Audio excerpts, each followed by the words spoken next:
So, good morning, ladies and gentlemen. My name is Uli Dönch from Focus Magazine. I'm head of business department, but now we are talking about telecoms. I welcome you to the Mobile Communication Day 2010. It's the first time that we talk a whole day about mobile communications, about a market that will change radically. Experts forecast that 2014, 50% of global data traffic will take place via mobile computing. And one expert says, anything you can do on a computer, you will soon do via mobile computing. We all knew the mobile revolution has broken out. And there are some casualties and some winners. Now, the big players are Apple.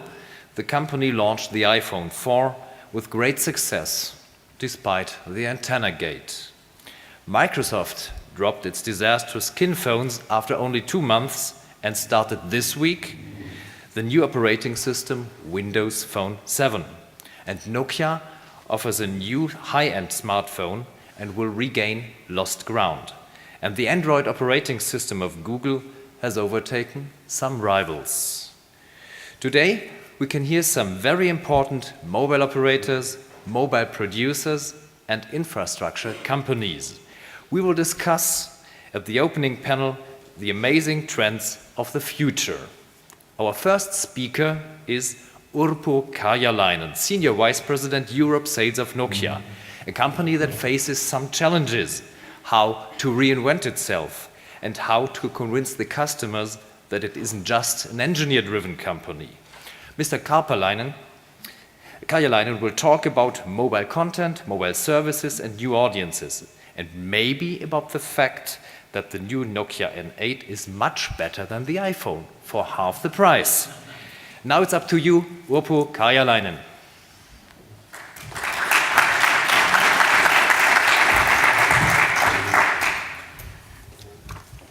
Thanks, Uli. All right. So, shall I press here? Okay. Just 1 second with the technical things here. All right, good. So yeah, thanks, Uli. Now, I'm not going to speak much about iPhone or no N8, but N8 is a great product, so go and buy it. Yeah. Now, my name is Urpo Karjalainen. I'm the SVP of Sales for Nokia Europe. And actually, most of my Nokia career, I've been in Asia. I was there for 13 years, and I've been now in Europe for a little more than a year. Now, it's great to be here and being part of this panel with so many innovative people and very acknowledged brands to be here in the panel. And I'm pleased to have the opportunity to talk a little about Nokia's perspective on what is undoubtedly the most exciting time and the fastest growing exciting technology in the world today, and that's about the mobile internet. Now, Nokia's vision of connecting people becomes more relevant every day because people depend on their mobile devices to experience more, do more, and get more out of their lives. Our mission is to help people grab life's opportunities and experience its joys. That's what connecting people, our slogan, is all about. The rapid growth of mobile communications comes from people's innate desire to connect. It's something that everybody wants to do. And with 80% of the world's population now in range of a cell tower, people are not going to be using PCs as much to connect. They are going to use mobile devices to connect to the internet. And as the price points have now gone below 100 US, there's a revolution happening there in terms of the prevalence of the mobile devices. And the infrastructure is in place today, and currently there's 450 million people around the world who access internet with mobile. And this number will grow to 12, by 2013, it will grow to 1 billion people. So think about that. It's a huge number. That means that 1 out of every 6 people on the planet will be accessing the internet with their phone. And the growth of internet users will be driven almost entirely by mobile devices. Already, there are 140 million active Nokia service users across the more than 190 markets, most of whom use Ovi, the Nokia's family of internet services. There's more than 200,000 new Ovi accounts being set up every single day. That's almost 3 persons per second opening up account with Ovi. Now, I'd like to quickly talk about 3 exciting areas of innovation when it comes to the mobile internet that are completely changing the user experience as well as the way in which we discover and connect in our everyday lives. The first innovation is branded content and location-based advertising. The second is maps and navigation. And the third is entertainment. Good, so it works.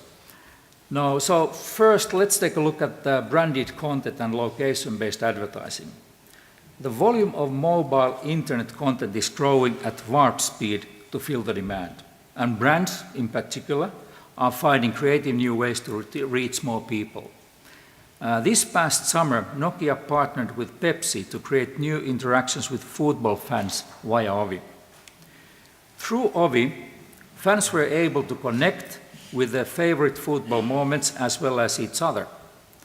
This included everything from real-time updates, scores, to streaming video, interactive games, wallpapers, and apps. In total, there were more than 5 million downloads of content, allowing fans around the globe to experience a summer of football mania with just a few clicks. That's just one example of how brands like Pepsi will tap the mobile space to grow their audience and start conversations and build stronger connections with people everywhere. There is also immense opportunity presented by location-based advertising. Soon everything on the internet will have a location coordination. The potential in this area is huge, and it will transcend the user experience as we know it. We are moving to a place where your phone will be able to analyze your location, your friend's location, your schedule, what you have been doing, what you plan to do, while taking into account your interests, tastes, and needs. The result will be information and services that are uniquely tailored to you. And you make the choice of what information you want to share and receive. Broadcasting your location on sites like Ovi, Facebook, or Foursquare presents a huge opportunity for consumers as well as brands and businesses. Now, they can engage with consumers everywhere and anywhere via mobile devices and walk them straight to the store.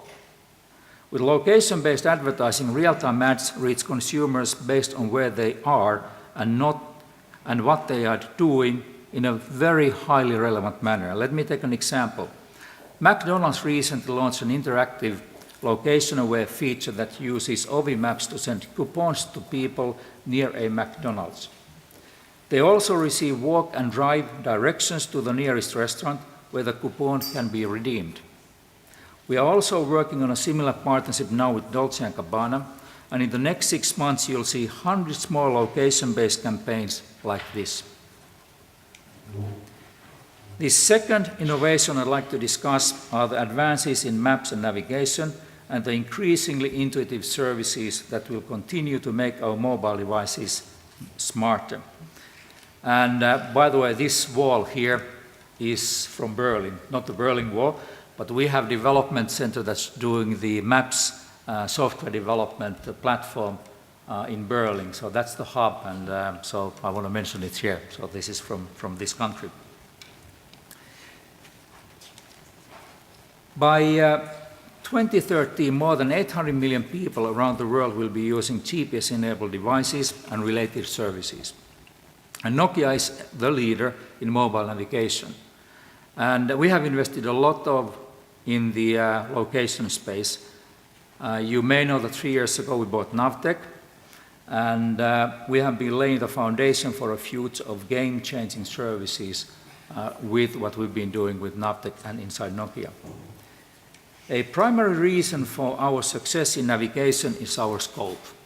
Ovi Maps is now available in 78 countries and in 48 languages. In the second quarter, nearly 66% of all devices sold with onboard GPS navigation were Nokia devices.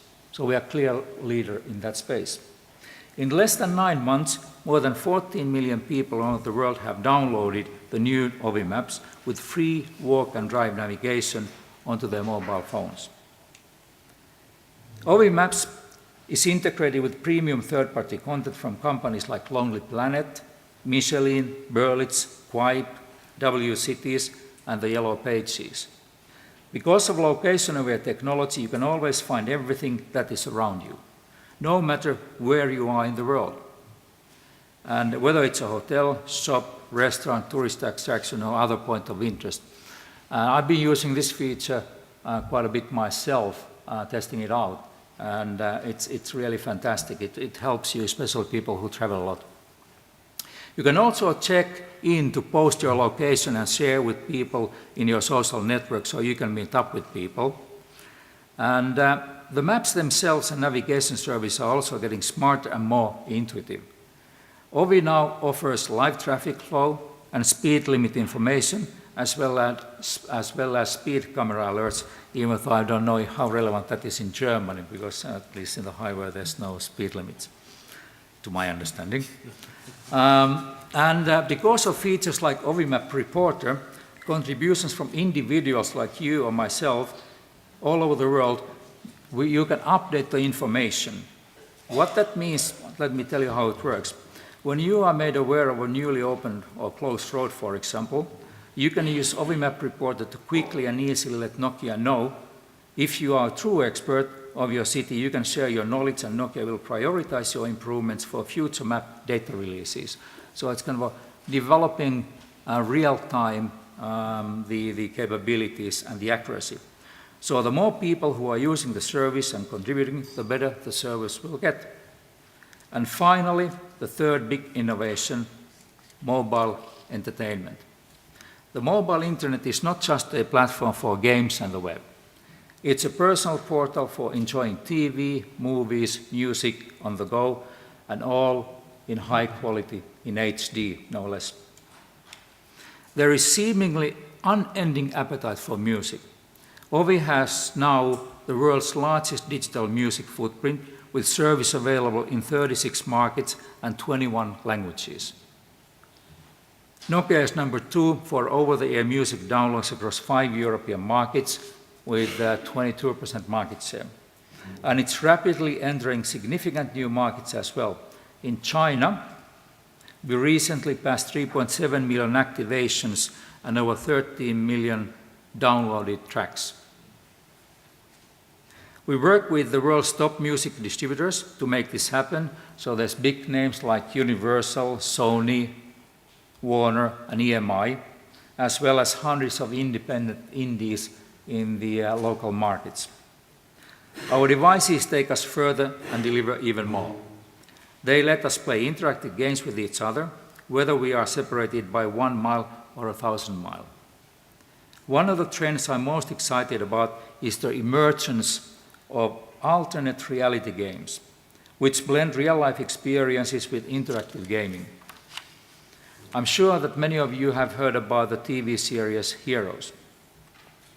And you know that it's highly addictive science fiction drama in which ordinary people discover that they have superhuman abilities. Well, the creator of Heroes, a guy named Tim Green, has worked with our Ovi team and platform to enable real people in the real world to join together via their mobile devices to focus on social change. The movement is called Conspiracy for Good. The Conspiracy for Good combines storytelling, augmented reality games, mobile games, music, and other interactive apps, immersing the participant in a new world that mixed real life and online fiction. But what made it really cool is that the players helped create a storyline that ultimately led to a mission that benefited a real-life school in Zambia because of this social networking experience and the drive. The program concluded this past summer with a series of 4 live events that took place in London. An image of one of those events is in the background of this slide. By the end of the experience, there were more than 500,000 downloads at the CFG, casual games, apps from Nokia's Ovi store, and more than 5,000 dedicated members contributing.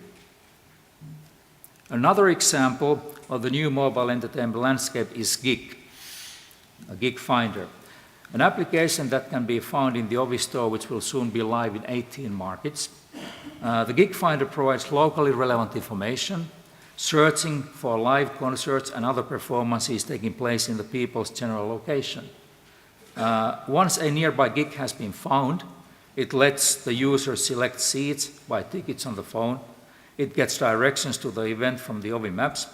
It allows the user to share details with Facebook and other social media, and it brings the user to the artist's pages in the Ovi Music Store for previews and downloads. So a holistically integrated experience. Now, entertainment will also become increasingly contextual and personalized in the future as well.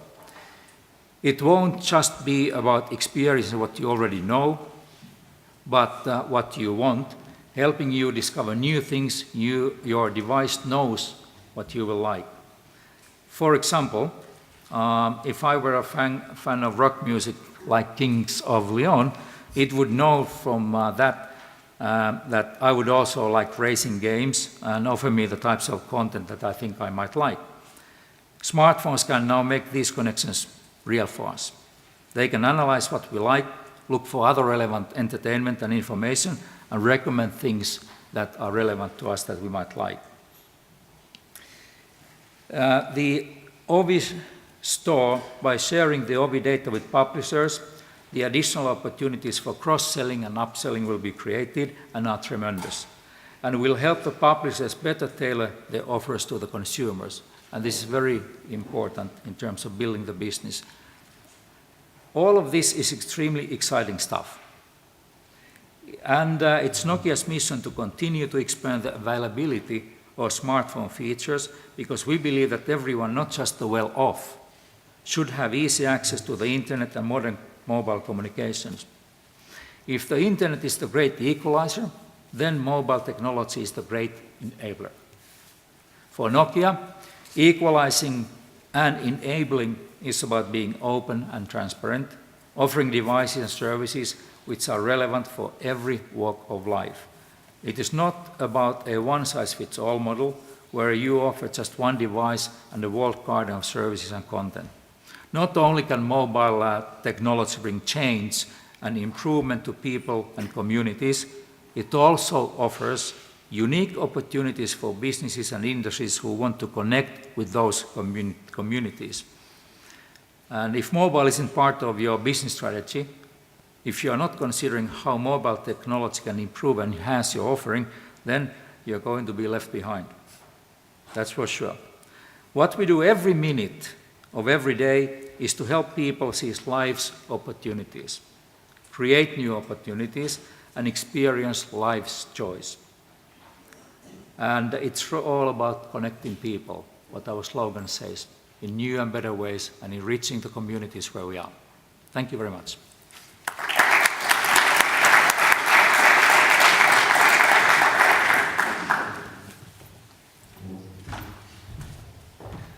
Thank you very much, Urpo Karjalainen.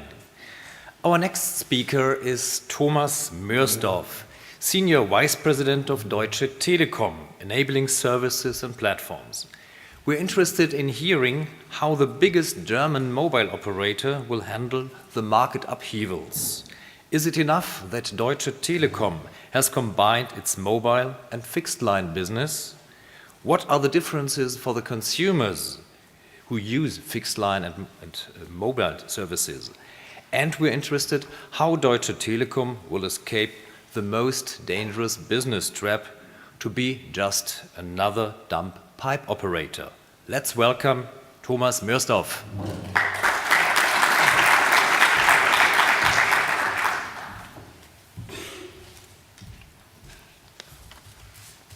So good morning, everybody.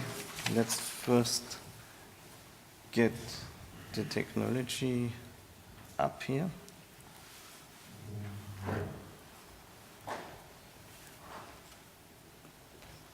Who can tell me where the presentation is?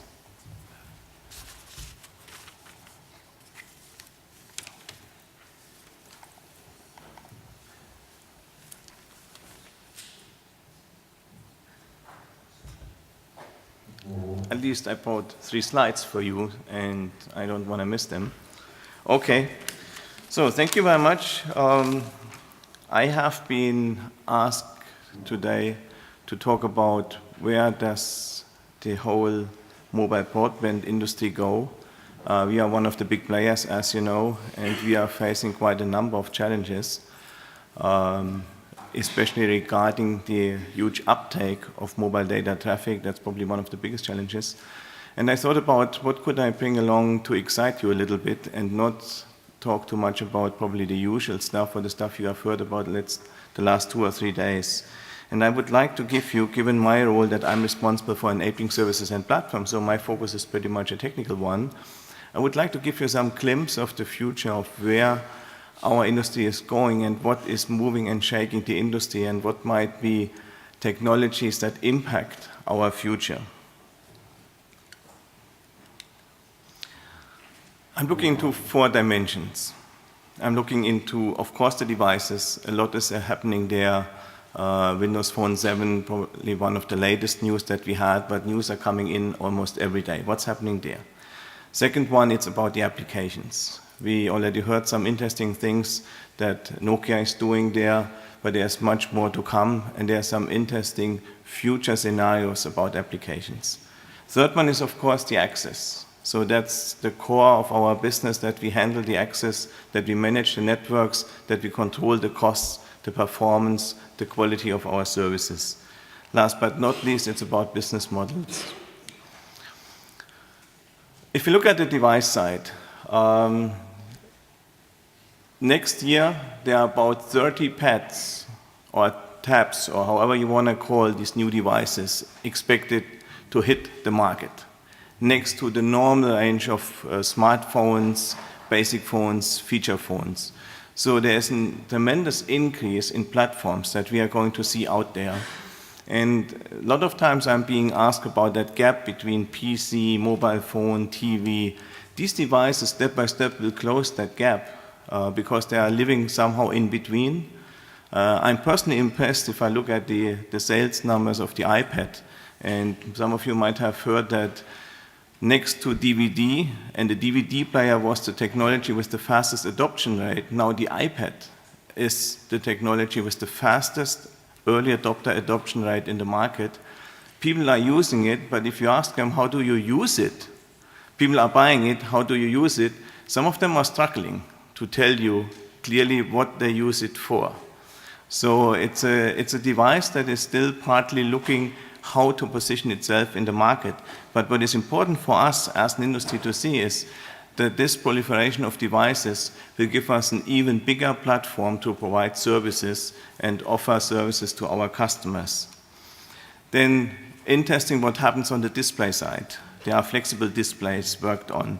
There are electronic skins. If you have seen that in the engineering lab, these are thin, like foils on the phone, so that you can create a kind of ambient phone, so the phone can change its look. It can also give you notifications on these skins, or you have already first 3D screens on a mobile phone. That will have, again, an impact, of course, on the content that you can bring on these phones. The user interfaces, probably one of the biggest inventions our industry had, was the touch interface as being introduced by the iPhone. But of course, that's not the end of the evolution. The next generation multi-touch systems will be systems where you can impact, for instance, by the number of your fingers that you are using, how big the impact is on the interface itself. So if you use one finger, you slowly move things. If you use several fingers, you quickly move things, or you can have a completely different impact on the interface. Something that I like personally pretty much, and I'm eager to see how that will change our industry, are the so-called bow codes. I don't know if you heard of that. It has been worked on by the MIT.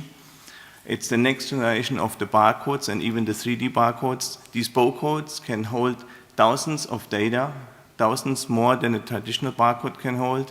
But what is more important, you can read them by an ordinary camera with a distance of 3 to 4 meters. So you don't have to get close to it. It can be just somewhere.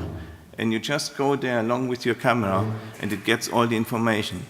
And it cannot read just one of these codes, it can also read several of these codes. So that closes, again, one of the gaps, interacting via your phone with your context or with your environment that you have. Haptic touch screens, so your phone is reacting on haptic. Eye control UI, again, something that impressed me. NTT Docomo was demonstrating earplugs that can follow your eye movement. Now imagine, it's an earplug that you use, but it senses your muscles, it follows your eye movement. The earplug is connected to your phone, so all of a sudden you have something to control your user interface out there, which will open up new space for new usage patterns in industry, for instance. And it all gets together in one or several devices. I'm not a believer in that every device can do everything. We will have specialized platforms, but you will be impressed how much of that is coming together in one device. On the application side, some of you might use apps like Leia, for instance, where you work with augmented reality. Whoever has been using that, he can sense the power of that technology. So you combine what your camera is seeing with data from the internet, and it gives you context information about things that you are considering at that time, that you are viewing at that time. Voice over LTE is something being worked on, which is still a challenge because it's a packet-switched IP network. Mobile virus protection, who knows when the first virus hit the phones? When was that? It was just 2 years ago, in 2008, the first SMS virus was hitting the mobile phone. And of course, that's going to be something the mobile phone users have been protected for a long time, but that's something that to be taken serious for the future. And that is for us as an operator something we are concerned about. How can we protect the experience that our customers have on the mobile phone? Mobile payment, I'm talking about that later on anyhow. And again, the application platform is using a lot of its capabilities to create new applications or to let people work, collaborate, pocket switch networks, for instance, as setting up ad hoc networks. So you are sitting there, you share data with your neighbor, you build an ad hoc network. These are hop-up networks, so you are not spreading your data to everyone, but to a certain circle of colleagues or friends. Mobile operating system virtualization, so how can you separate your operating system from the data and the applications so that you have more portability between applications and platforms. Transcoding, the more screens we have, different sizes, different resolutions, the more important it is that the way how you handle your content so that you can, at incremental cost, bring it on different platforms. So you have to have solutions for that. And of course, all the sensors will play an important role. That's something I'm personally eager to see what's coming up there. So some of the basic things, but the most CapEx intensive things is of course the network itself.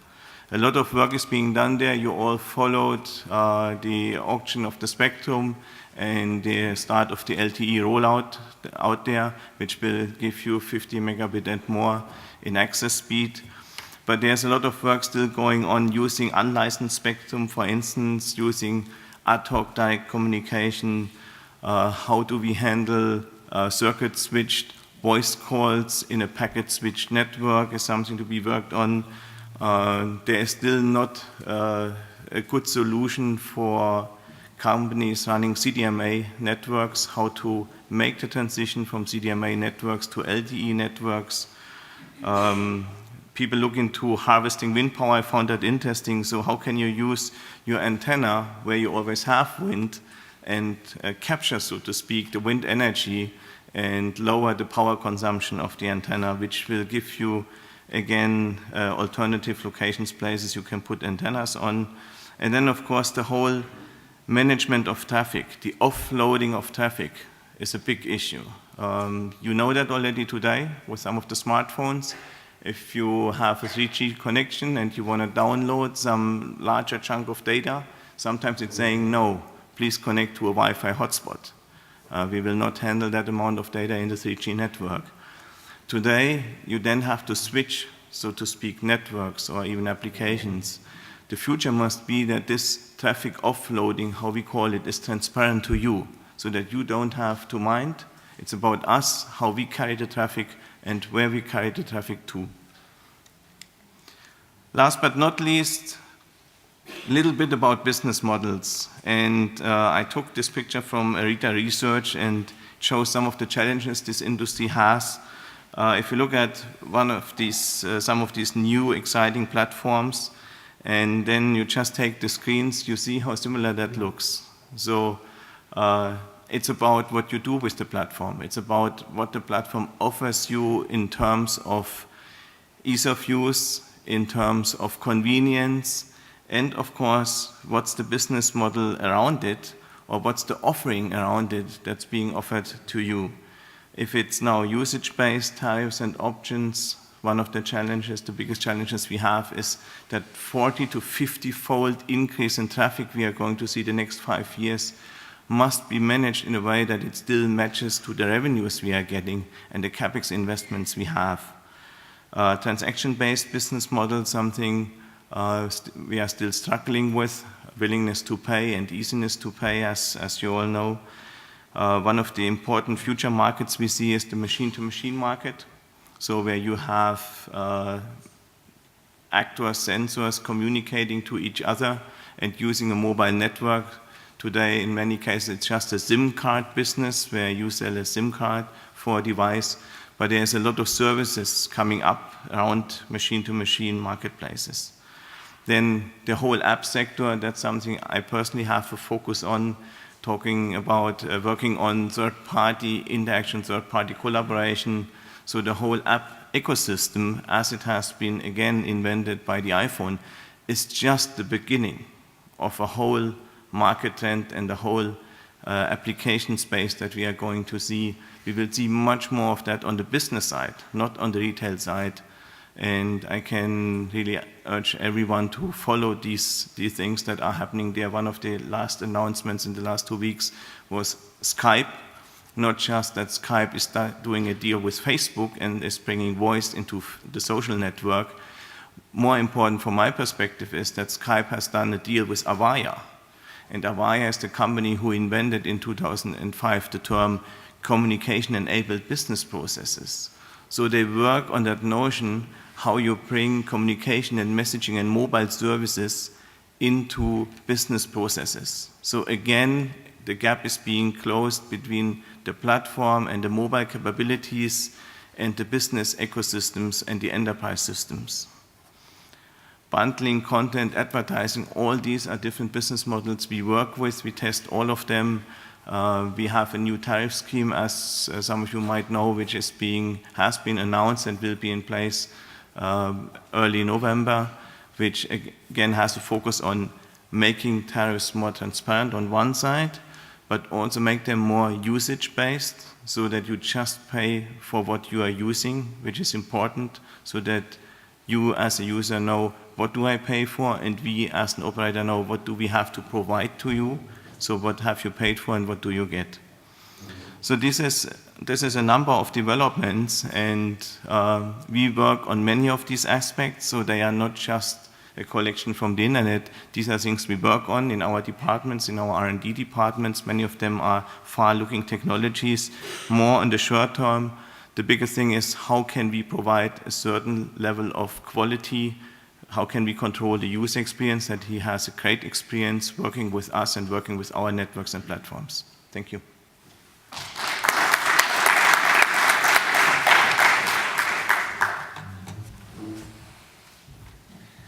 Thank you very much, Thomas Mörsdorf.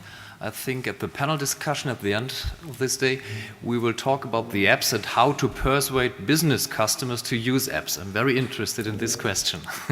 The next speaker is Andrew Gilbert, Executive Vice President and Head of Qualcomm Europe. Many experts are calling Qualcomm the Internet of mobile communication. For Qualcomm, I hope, without the problems with competition watchdogs. But let's serious. Qualcomm is a company that knows better than most of us what's the next big thing in mobile communication. Qualcomm knows the trends and strategies. And now Andrew Gilbert will help us to understand a little bit of the hardware and software evolution in this market of the future. Welcome, Andrew Gilbert.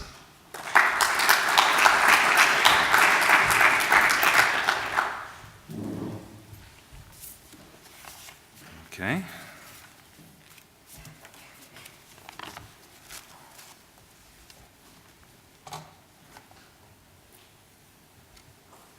Thank you. Good morning, everybody. Thank you very much for allowing me the opportunity to share a few thoughts with you today. I appreciate that. Looking at the future of wireless, well, indulge me for a moment. I'm going to look back in order to look forward, because I was looking up some statistics the other day, and I realized that if you go back to the mid-80s, if you look at when Europe was really just starting to expand in mobile, when you look at where GSM was at, the ITU set figures suggest there are about 750,000 mobile devices in the world, less than 1 million mobile devices in the world. Here in Germany, I had somebody look it up for me, 1985 there were precisely, I don't know how they know this, precisely 1,080 mobile phones here in Germany. The following year there were 23,800, and if you look around the world today, there are more than 5 billion subscribers. If you think about that, that makes wireless, mobile, the biggest platform in human history. It's the most incredible situation. Nobody could have predicted that. Now, we're obviously very pleased that fully 20% of those, 1 billion, are 3G subscribers. And if you look over the last 18 months, about 1 billion subscribers have been added worldwide, and about 40% of those are 3G. So there's this big trend towards people moving beyond talk and text, and you've heard a lot about it previously, moving towards high-speed data. Now, we're on track to get to about 6 billion users around the world by the first half of 2012. And of course, we're all going to have multiple devices. But by 2014, we're going to move to just under 3 billion 3G subscribers around the world. That gives a tremendous reach for people being able to access the internet via mobile. Now, the interesting thing, if I bring it a little bit closer to home and look into Europe, 2G is on the way out. There's an inevitability and an inexorable move there. So here in Europe, 3G subscribers will outnumber 2G probably around about 2012, so a year or two. By 2014, 70% of us are going to be on 3G. In fact, in this room today, assuming that we're all domiciled in Western Europe, by the end of this year, around about, I guess, 1 in 5 of us will have a high-speed 3G phone. That's around about 7.2 megabits of capability. Now, Eastern Europe has a little bit further to go. There's around about 10% 3G penetration in Eastern Europe, but great growth there. And I do want to look a little bit more at growth. Now, you can see on the bottom of this chart here that that's the decline of 2G. That's 2G going away. But look at that against the rise of 3G, 27% growth year on year. And what's driving that is high-speed data. 84% growth in high-speed data subscribers. And they're taking data plans. That's why you hear a lot of the carriers talking about the rise in data revenues while they're seeing flat to declining voice revenues. You're seeing huge rises in people taking up data plans. And what's driving that is, of course, the smartphone. We're seeing tremendous growth in smartphone, and we have Apple to thank for kickstarting us all. I was going to say something a little bit ruder, but kickstarting us all into the wonderful world of smartphones. But look at Android, over 750% growth in the take-up of Android. So as we sit here today in Europe, there are around about 35 different models of Android-based phones that you can look at. And of course, we have MeeGo and Windows Phone 7 coming up as well. So the rise of the smartphone is inexorable. But more importantly, people are using it. They're not just buying it because it's fancy, it's pretty, or they like the user interface, all of which I'm sure is true, but because they want to access the internet. 9 out of 10 Android phone purchasers are accessing the internet. And so that's putting a lot of pressure on all of us to keep pace with that kind of growth. Now, fortunately, I work for a company that ships around about 1 million chips every day. So we have the opportunity to really help fuel that change and that pace of growth around the world. And we work hard to try and do that. We spend about 20% of our revenue on R&D, which is one of the highest ratings in the industry. But one of the things we do is we spend about 40% of that on things that aren't directly revenue bearing. So we really do invest in the future. So hopefully that does give us a little bit of an idea to talk about what's coming. Well, let's first of all look at the device side. We are really trying to attack this at two ends. You know, we're trying to, at the lower end, drive down the price point. So we're trying to get more for less. We're trying to use integration to really drive down the bill of materials and the cost of a 3G device so we can get it in everybody's hands so they can all access the internet.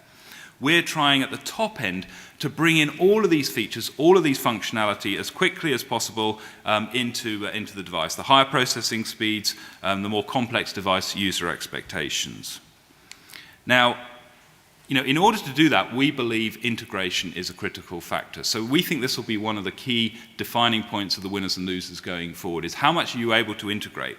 You know, it's really no longer good enough just to be able to have a great modem, to be able to manage the air interface. I mean, it's a job. You've got to manage all the different radio frequencies. You've got to manage all the different radio technologies in one package. But you've got to go much further than that. You've got to be able to deal with all the processing requirements. You've got to deal with the graphics processing. You've got to deal with crystal clear audio. You've got to deal with HD video. You've got to get all of these things in a tight package. And we think the way to do that is integration. Now, you could do it through separate components. The challenge with that is it's a lot more expensive. You don't necessarily get to the same form factor, so you don't get some of those sexy, slim designs that the guys like to show you. And you have a tremendous challenge with power management. And power management, I'm going to come back to this a couple of times, is really going to be a critical challenge going forward in terms of what we can do with these devices. But if you get it right, all of this optimization can lead to a great user experience, and it can lead to the better management of the power consumption. Now, we've been talking a lot for quite a few years now about the convergence of computing and communications. Now, devices are coming more and more like computers. What we've worked hard at was realizing that it is more than just the air interface. It is the need to bring into the picture the computing platform. And so that's why we worked hard to get a 1 gigahertz plus processor into the package. And that's why we launched the Snapdragon product. And you're starting to see more and more of this type of product coming out to market, getting into those 1.2 and beyond gigahertz processing speeds, tightly coupled with the air interfaces, the modem, and the power management piece. And you can see here some of the features that appeal to some of our customers to give a better package to the device. But we're really only at the beginning of this. You know, we do see a significant future of next generation experiences where you're going to really see everyone connected to everything. And we heard a little bit about connecting people, which is kind of the phase we're in at the moment, but I think we're also going to go beyond that of connecting people to things and things to things. So we've got a lot of opportunity to bring that together, and we want to do that so that you've got presence and context, which I think was referenced earlier, and make it discoverable and personal. This whole notion, maybe we'll talk about it on the panel, this whole notion of search-based approach to apps, I think is very yesterday. We really need to think about discovery and relevance and context going forward. Now, I have spoken about power management. Now, one of the critical killer things about power management is the screen. So we're all moving from here to here. So that's changing the power management dramatically, because the screen is driving kind of 50% of the power management of the device, power drain of the device. So that's why we're particularly excited about this technology here, Mirasol. And we've invested quite a lot of money in this package, and we like it because it uses reflective technology. For those of you that don't know it, it's a bit like a butterfly wing. Yeah, that's why the butterfly picture is there. It's a bit like a butterfly wing.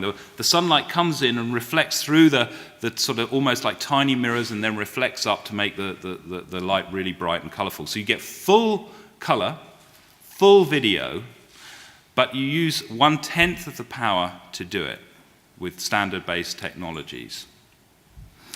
Now, you can, because it's driven by sunlight, use it in full sunlight. Now, those of us who live in sunny climates, I come from England, so that's obviously not me, you go outside and your device is useless. It's rendered absolutely pointless. We think this fundamentally changes that game. Now you'll be able to go out and use it all the time. Now, the other interesting thing about it is that this uses so little power. In fact, if it's just a single picture, it uses no power. I know that doesn't seem believable, but it's true. If it's just a static picture, it uses no power. It uses very low power if it's refreshing. Think about that for a moment, because at the moment we do everything to drive down the power. I don't know about you, but I've got really good on my Android phone, setting the brightness, setting the power change on the screen, and we all do it. Manufacturers do it to keep the power energy going.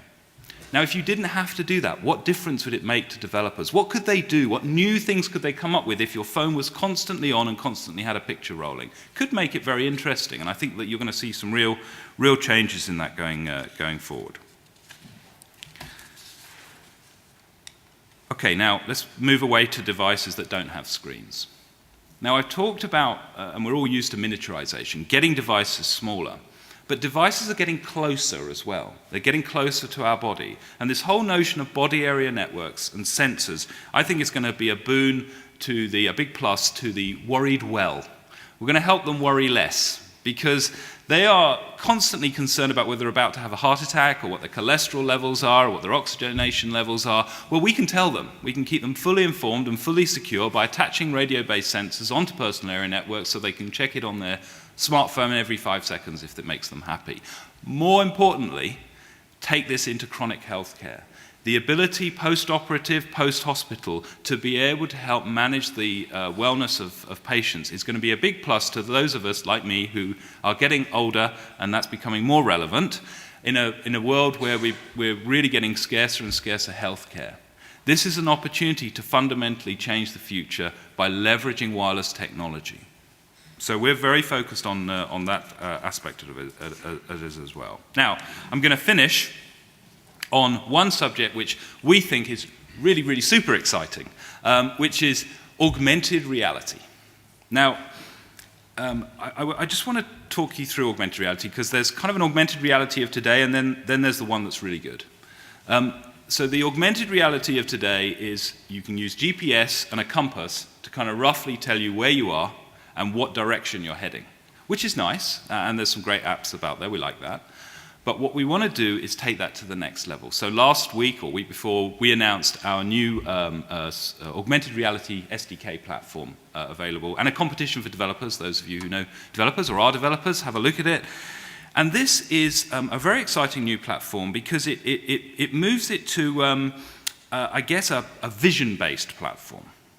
So instead of looking in a street, knowing what street you're in and maybe what direction you're facing, maybe seeing a big blob and recognizing that it's probably a car, well, let's recognize that it's a BMW, and it's a BMW 5 Series, and when we open the bonnet, we see into the engine, we see the engine, we know it's a 3.5 engine, we know which particular engine it is, and we can using the camera, we can concentrate on that engine and show precisely where the oil filler cap is. Now, that is the difference, the ability to lock and align to a specific image and then augment that reality on top.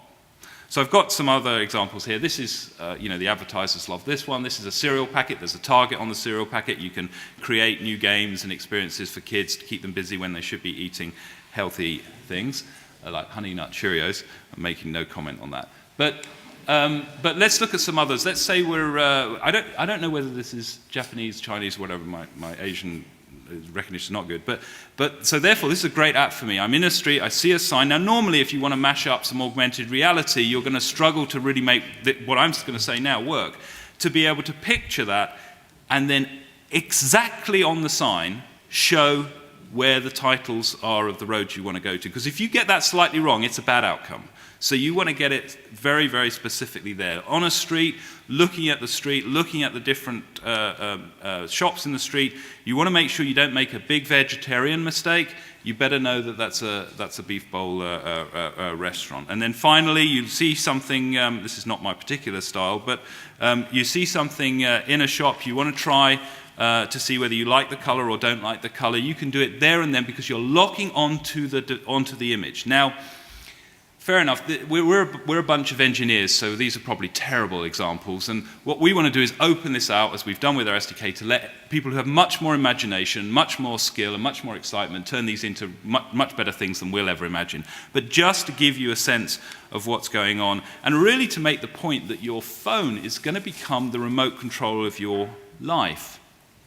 I mean, on one physical level, that means with your phone you'll be able to manage your screens or your speakers or microphones and shift media and things around them. Yeah, sure, that's going to happen. But I also mean it at a digital level as well.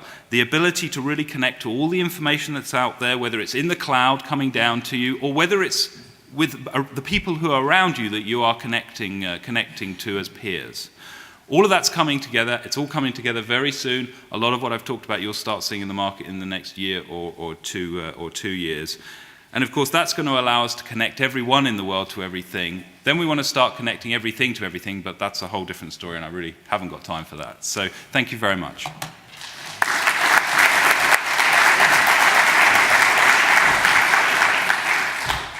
Thank you, Andrew Gilbert, for this very enthusiastic presentation. I hope the Qualcomm engineers can help to recharge you after this power consumption.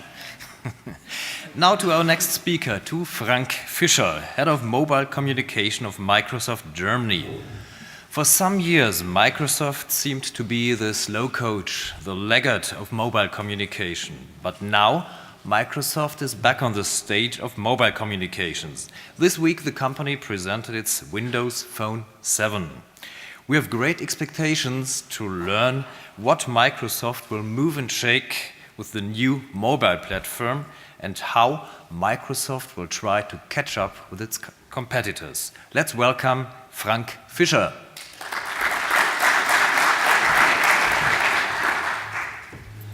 So,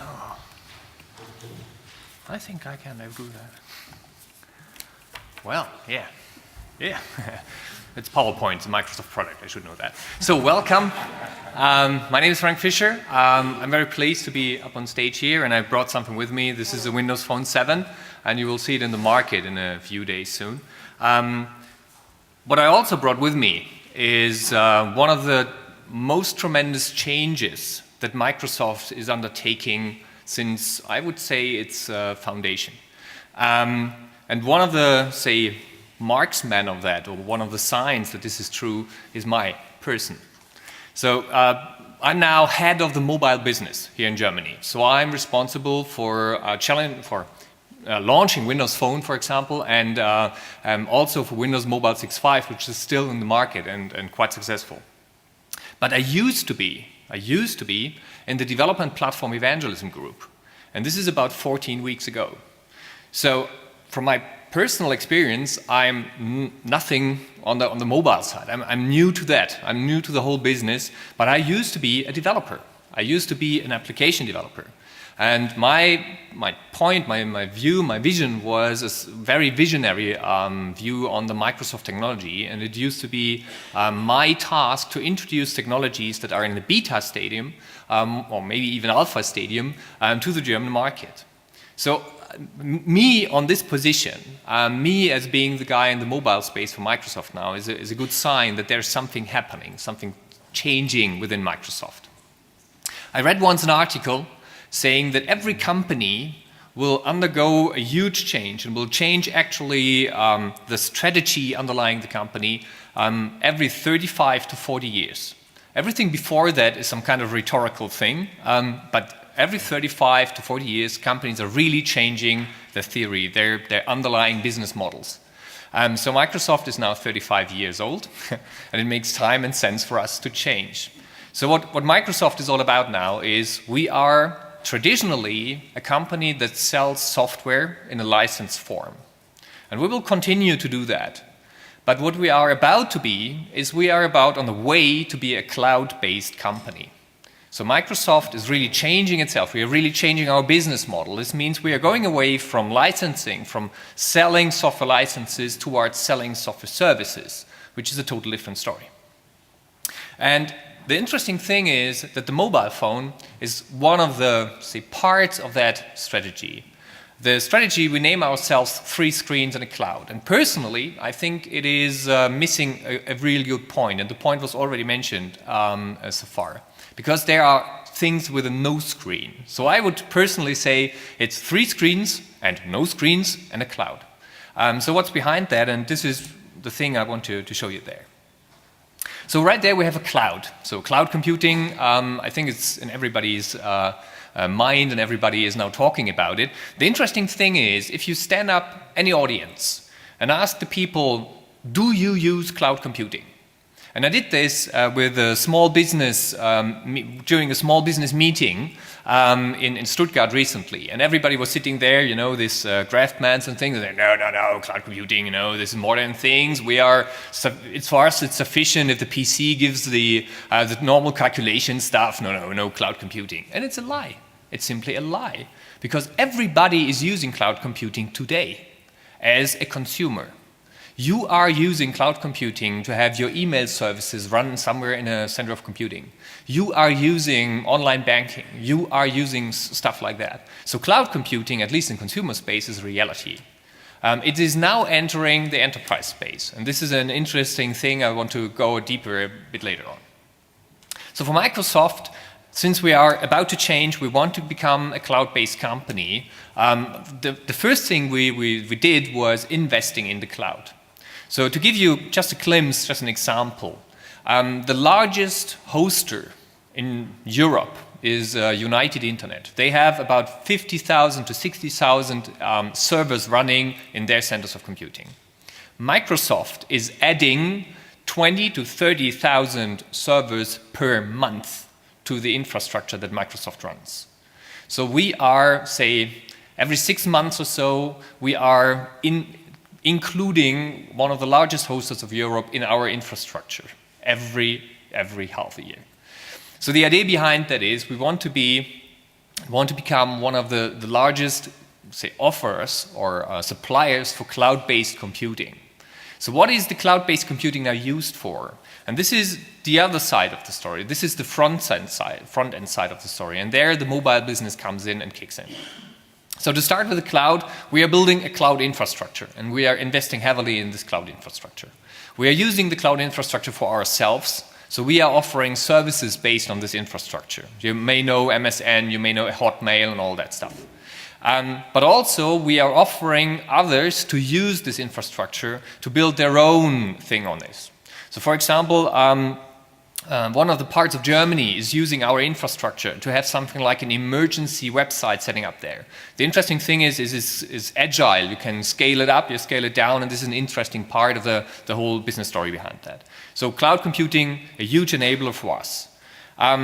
Typically, on cloud computing, you have this web API stuff. So you have APIs that enable you to get on the services on a different levels. So there is infrastructure, there is a platform level, and there's a software as a service level. So different levels, and you can take on that. And then you have something like a website on top of that, and the website normally uses something like a browser to attach that. And this is the typical web. It's the web 1.0, and it is started to be the web 2.0, but now web 2.0 is really evolving. And some people are starting counting now, Web 3.0 or whatever, but the difference is now that devices are coming into play. So the first device that Microsoft was looking at was a PC, which is obviously because we have a good footprint there. The PC is still a very valid and a very, say, interesting device for us because it incorporates lots and lots of different features and lots of different abilities to show stuff. What was new for us, and we entered that, was the larger screen. And this one is a TV set. Our offering here is called Xbox. So the Xbox is one of our offerings connecting to the larger screen and bringing you several services with it. Not only gaming, which is an interesting and very interesting market, and I will dig on deeper a bit later on, but also something like music, something like video, like TV streams and stuff like that. So Xbox was one of our first movements in that direction. And then we discovered really the mobile device. Microsoft is active in the mobile space for over 10 years now, and it is not new to us. But I think what we missed was one of the greatest movements within IT for the last years, beside cloud computing. And this is the consumerization of IT. If you look back 5 years or 10 years, IT was really driven by enterprises because enterprises had huge amounts of money to invest and all the interesting companies were trying to get these budgets into their pockets, which was okay. This changed totally because now it is no longer the enterprise driving the next step in IT, it is the consumer driving this step. So consumers are now in possession of much more computing power and stuff than they used to be, and most of the time the consumer has more computing power than the business side of his life has. So it is an interesting thing that now the consumer side is pressing into the business life. One observation is that probably, for example, how long does it take for you as a consumer to set up an email account? Probably something like 3 to 5 minutes, and you have an email account. And it is easy to access. You can have it anywhere. It is running 24/7. It is accessible all over the world. It is there. So now take the same situation into your business world. How long does it take within your business side to set up an email account? It might take days. It might take weeks. The problem is on processes, but for the consumer, for the guy handing on the device, where's the difference, you know? It's a mailbox I want to have. So why does it take so long on this side and why is it so easy on the other side? So what I learned on my consumer life, I want to bring this into my enterprise life. I want to bring this in my business life. It's a huge pressure on businesses to react on that and provide and offer an environment that really reflects what the user learned on their personal side. And this is also an interesting part because business and consumer meets in the person. So the person is no longer the separation like I'm a business guy now and I'm a consumer guy then. It is you, it is one person, and people want to have the same experiences they have as consumer in their business lives. My biggest example on that is whenever you are entering a typical plane flight, sit down and observe all the guys around you. You probably will see that most of them will have 2 mobile devices, one private and one business. And you can really see that because in the plane they have to go to plane mode and have to switch off the device. So you can really count. And the thing is that people don't want that anymore. And this was one of the basic research we did in preparation of Windows Phone 7. We discovered it is no longer sufficient to be a good business phone. And it is no longer sufficient to simply focus on the consumer side. It is focus on the person and the person's life. And the person's life consists of business and consumer parts. And you have to migrate that to one device. So the basic notions behind Windows Phone 7 is bringing this together, making it easy to navigate and all that stuff.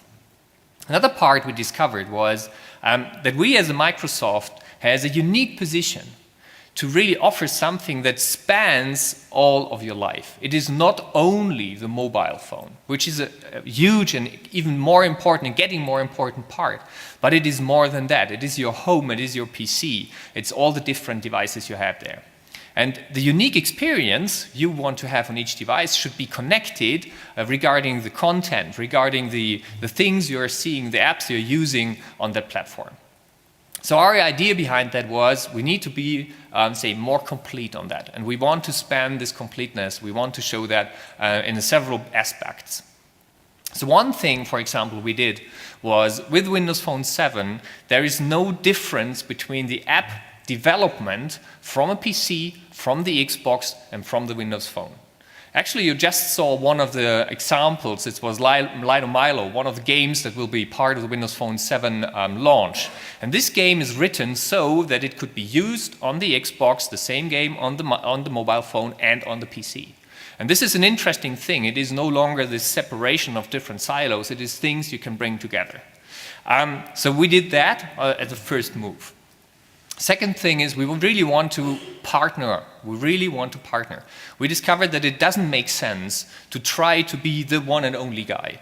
it's necessary to respect that there are different partners out there, like OEMs, like mobile operators, that have different business models and that want to be part of the whole game. And so we open up the whole thing, we try really to include the different partners and build a good experience all over the platform again. Okay, so what it does mean in the end is we have to really focus on the people, we have to focus on the individual. It is necessary to support standards, really, really necessary, and we need to drive that very, very upfront and very, very hard. HTML5 is an interesting example, HTTP is an interesting example behind that, XML, interesting examples. The interesting part is also server code, and we were just discussing up in front of that. So multitasking, it is necessary to have multitasking. No, if you have a cloud infrastructure behind that, if you can run server code and have a communication to your mobile device, it is not necessary to have multitasking. You can enable enormous, enormous services by combining server-side and client-side code. And this combined is an experience that is unique, that is different, and that we as Microsoft need to provide to convince customers to stay on our platform. So we had some goals on that, and just a few words on how we try to enable that. So end users want to personalize their phone. It is not, forgive me that, it is not Steve Jobs' phone. It is your phone. So you should be able to really make it your phone, make it personalizing. It's also about the different experiences people want. So every Windows Phone 7, from a hardware perspective, is equal to the first Xbox. It has nearly the same CPU bandwidth, the same GPU bandwidth, 3D accelerator, things like that. So this is a huge thing that you have in your hand, and you can play with that if you want to. So we measured that, and we found that people normally are playing 25 minutes per day. So they are playing more with their mobile device than they are using their phone for phoning in the matter of sense. So this is something that we must enable, and this is a personal thing. You want to do that or you don't want to do that, but it must be something that we are, say, capable of delivering. The next thing is we need to generate an ecosystem which enables people to generate revenues on that and make money on that. And we have seen different phases, different things, how business models could work out. And this is on Microsoft to provide the platform, the underlying platform, and to kickstart the ecosystem so it enables the whole thing to make a good buck and revenue on that. So we did several steps. For example, the developer tools are free to download in the internet. So it is easy to kickstart the whole thing. You don't need hardware to develop stuff and things like that. So this was a learning for us, and we did that. And last but not least, cloud-powered experience. We really believe that one of the major things in mobile development is having a back-end in the cloud that really enables you to drive new experiences, to give lots and lots of more stuff than we already have seen right now. So these services are really unique and really keen. We have to be on that. So this was my, say, interpretation on the Microsoft way, on how we try to position ourselves, and I'm looking forward for the panel discussion right now. Thank you very much.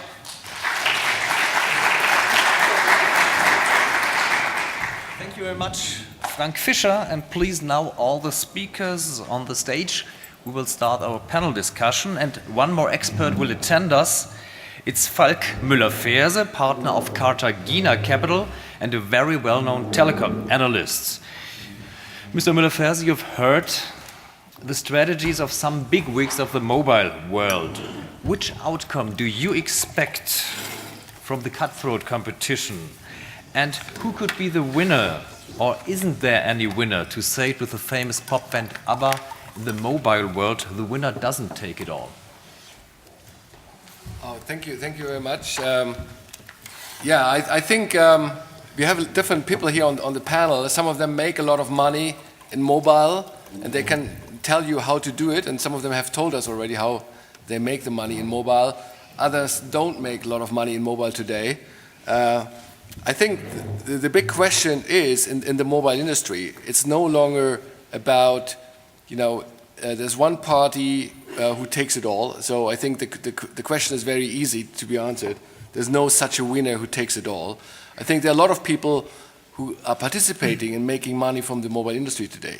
I think for you, ladies and gentlemen here in the audience, mainly probably coming from the media industry, I mean, you are probably interested also in how you, as people who own content and maybe have applications, make money from the mobile industry. And is it just, I mean, I think Apple has shown us on how one can build an ecosystem very rapidly, you know, get 250,000 apps on the platform, and make a lot of money yourself, right? I mean, a lot of people who were betting on making money from apps didn't make the money from apps. Some people who were creating some cool app in their bedroom, they're making a few K a month, or maybe 20 or 30 or 40K a month, but no big company I know has made really lots of money on mobile applications. So the other question is then, where does the money come from? Is it coming from advertising? And maybe that is the holy grail here.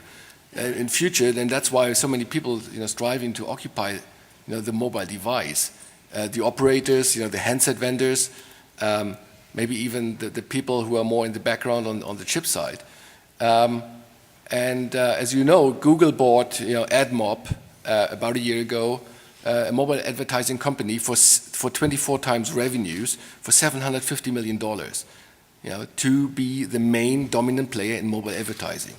Apple, in return, came back and bought Quattro Wireless for just $275 million, and they killed it now at the end of September as a mobile ad network. They just killed it, and they integrated this into their iAd platform because they want to dominate the mobile advertising space.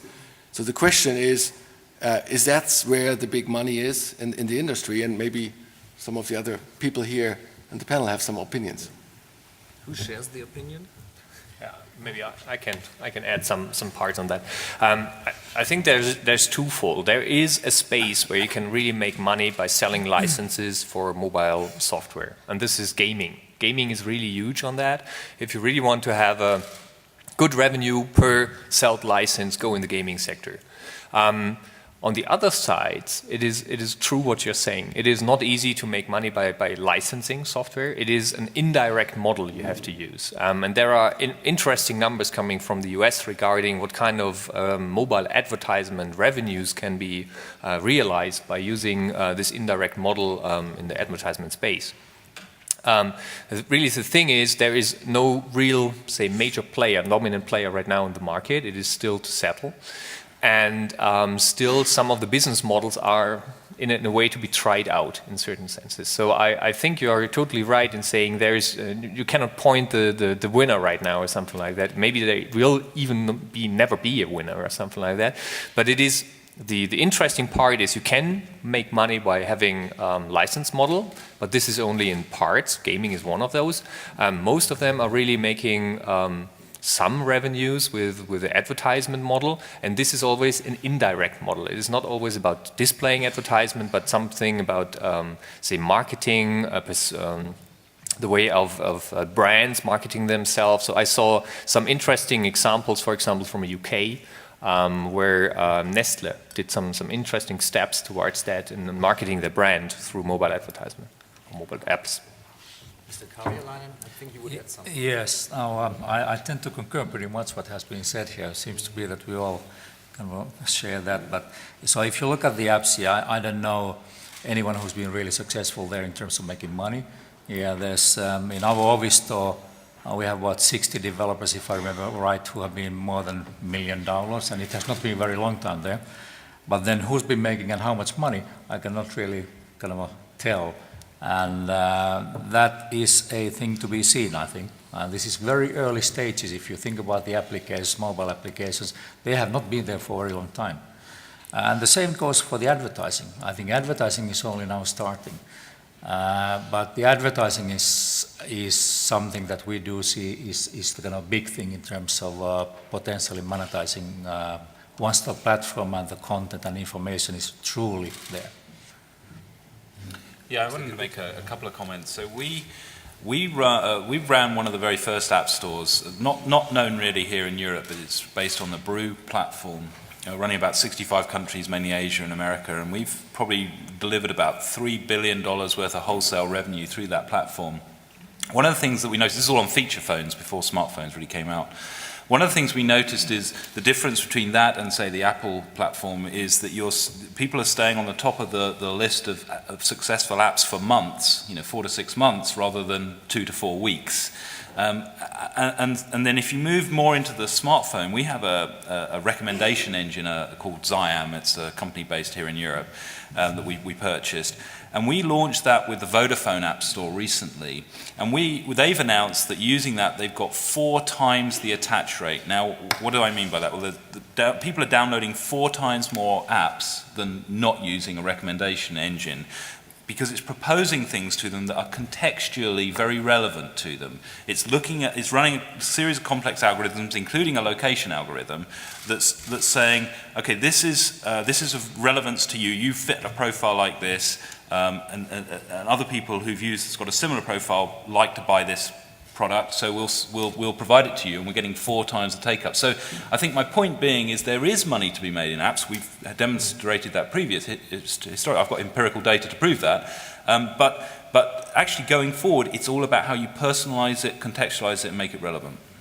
And Deutsche Telekom? Well, I'm tempted to set a counterpoint and say the winner is going to take it all. The difference is the winner will be a winning team. And it's a lot about collaborating along the value chains. So what we have to do is that we have to work on a platform that is open enough that the different players of the value chain can add their competences, and can add their core competences and provide a better experience to the customer. I mean, look at the truth as it is today. Qualcomm makes its money with hardware. Nokia makes its money with devices. We make our money with access.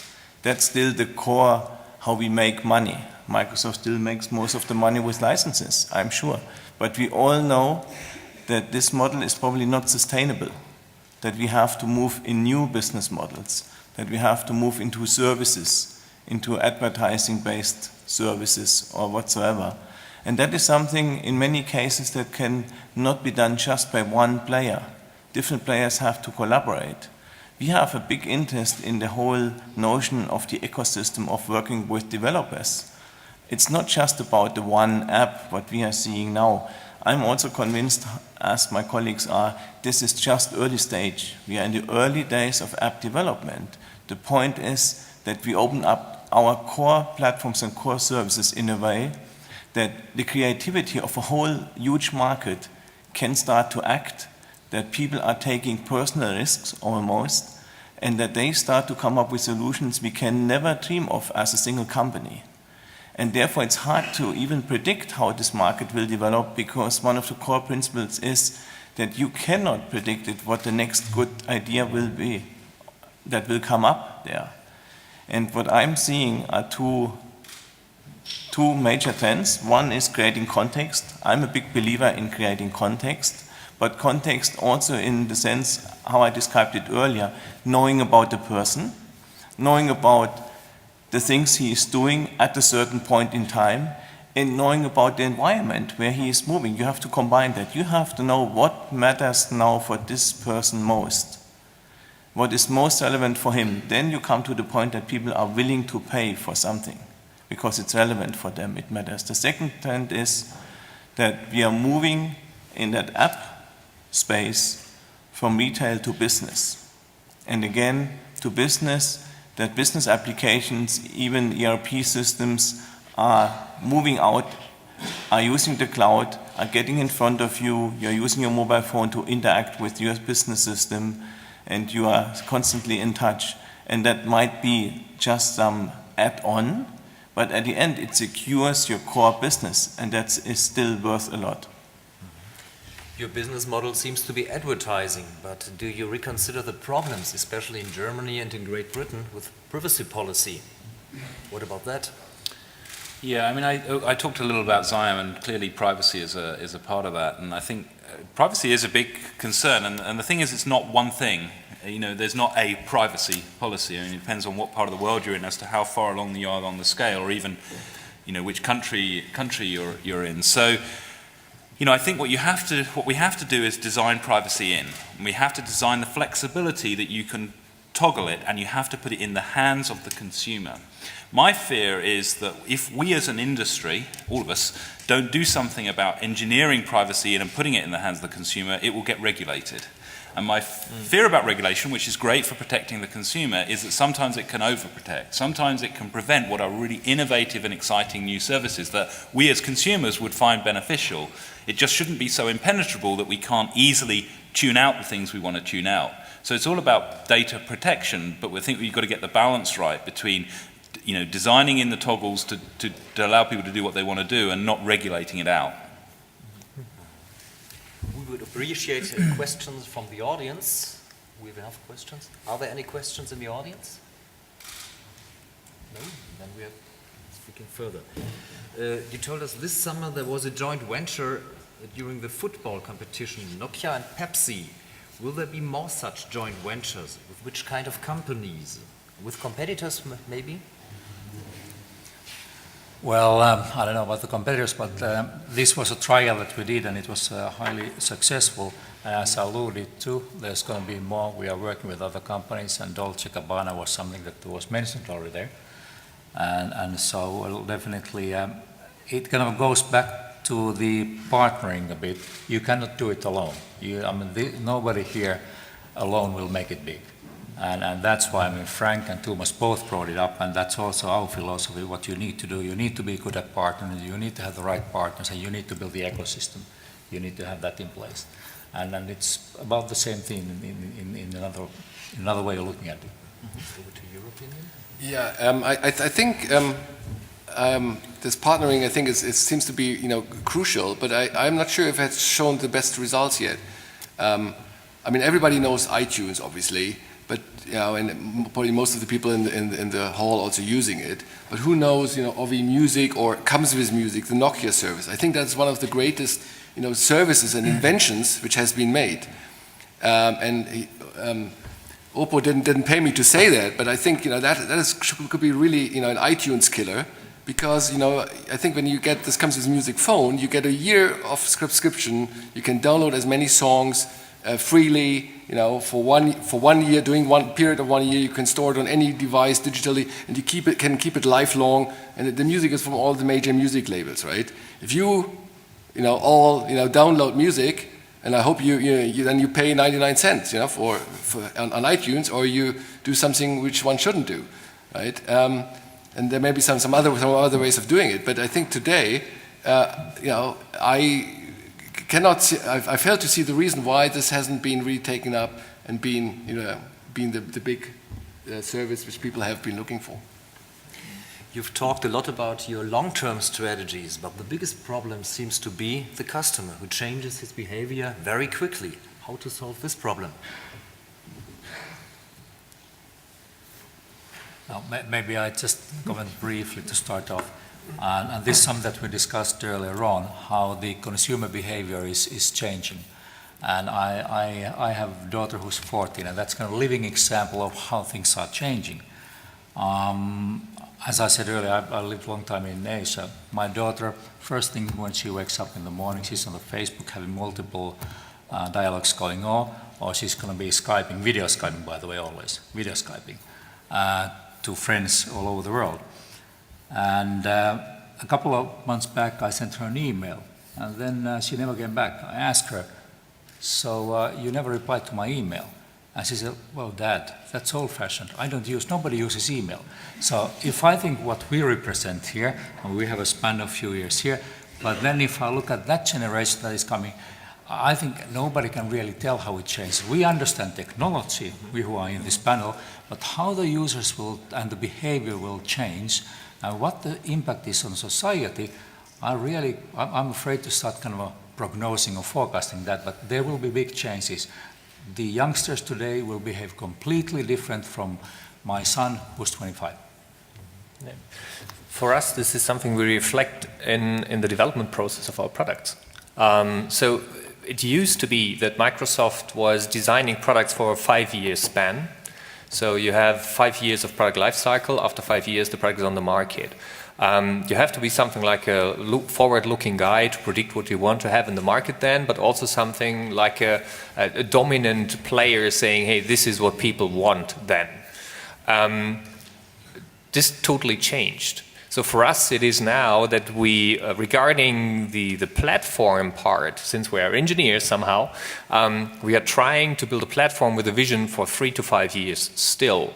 But how this platform is adopted, how this platform is used in the end, is something that is really done not on our side, it is done in the society, it is done by the young people all over the world, for an example. So what we did now is we are still developing the platform side in a traditional way, to say so, but more and more looking at how things are used, how things are adopted, how, say, certain markets are reacting on stuff, on how to shape the different, say, experiences on top of that, and really adopt to that in a certain way. You can find something of the part of that, for example, in the Xbox development. You find that in the Windows Phone development, for example, where we really did great studies and really went out and looked at how people want to use that, and we will adopt in the using phase. So there are 2 development cycles right now. Not only the internal one, there are externals, and companies really need to look at the markets and really get fast on adapting what the markets are using it into their own products. I mean, in the past, we have been building services for dedicated use. We have been providing platforms for dedicated use.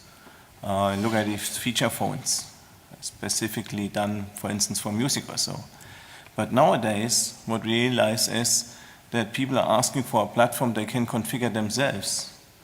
And what I give Apple credit for is that for the first time they gave you something at your hand that you can, within shortest time, build a device from that is catered to your specific needs.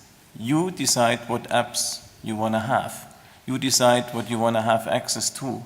And there are thousands of creative people out there who give you specific solutions for your individual problem. If you live with one of these smartphones for half a year, it's such a unique device, catered to your unique expectations, that you can almost no more replace it. It's hard to replace it. So we have to understand ourselves as a platform. We cannot, and we always tried that in the past, that we did market research, that we tried to understand the specific need.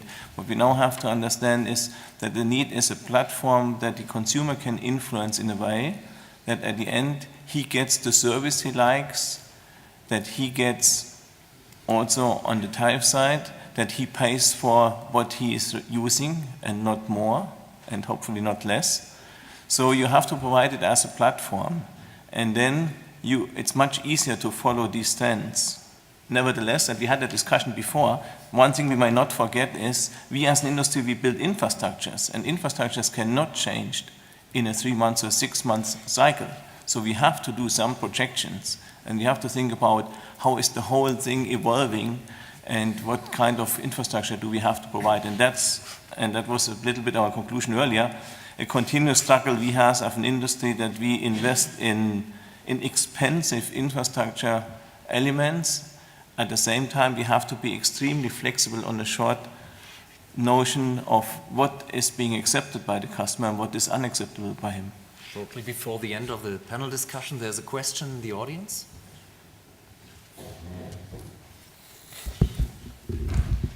Okay, my name is Wolf Siegert, and because I'm a journalist, I'm used to speaking 1.30. So I just give you one compliment, one remark, and one question.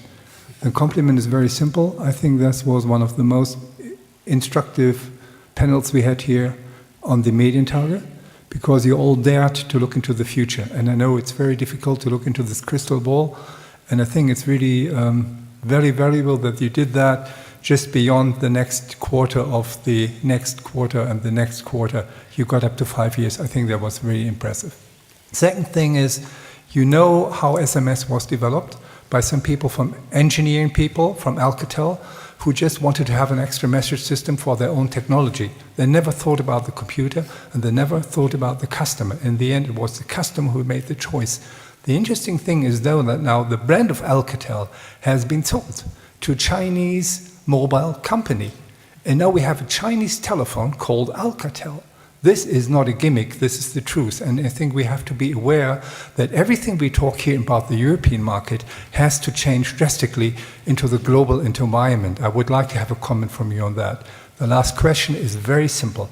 You just make a remark of a telephone you don't have to replace anymore because it becomes part of your personal life. What does that mean? I will ask the question another way. Are there any values from our analog world which we have to decipher, to synthesize, and to re-implement into the digital world where the mobile technology will become as important as it has been important for the customer to use it for your whole lifetime period? Thank you. Who can deliver an answer to this not so very simple question? Well, I'll have a go at the one you made about China. So I'm not going to talk about the specific case of Alcatel. I'll leave anybody else to do that. But just specifically for being a European, I'm from England, so I think I'm still allowed to say I'm a European.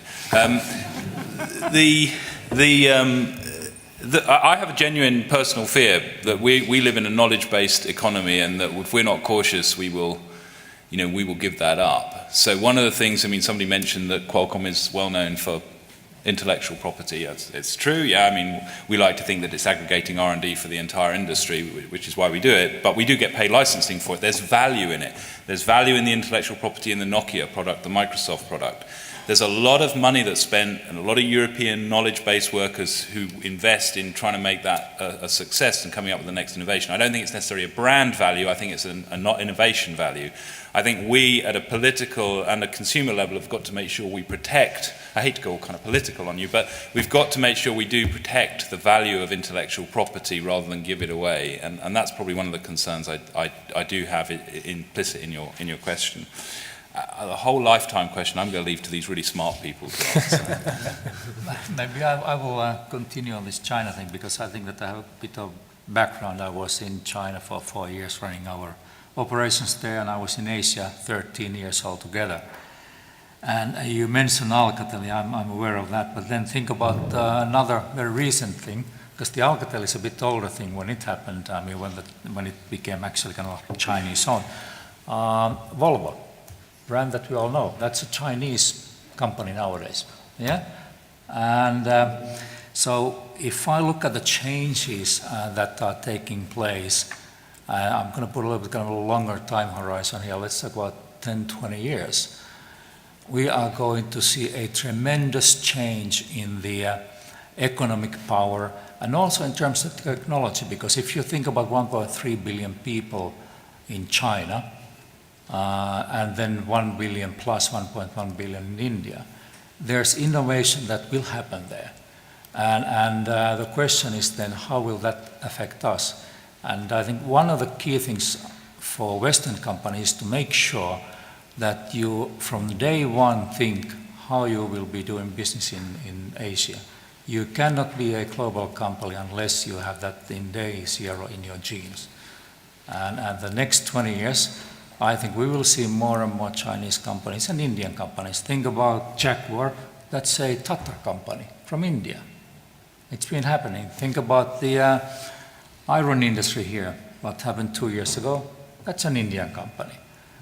There's a tremendous shift taking place, and I think that we in Europe, we really need to make sure that we can develop our technologies so that we have the long-term staying power. Because I think that Europe, and if you look what's left of manufacturing in Europe, it's being challenged in a big time. Mm-hmm. And it's already happened in the US. Think about any consumer brand that is kind of actually manufactured in the US. I know none. Thank you, Mr. Kajalainen, for your, I hope it was not your last lecture. We have to stop this meeting now. Thank you very much for the audience. Thank you very much for the participation. And I hope we see us again next year. Goodbye.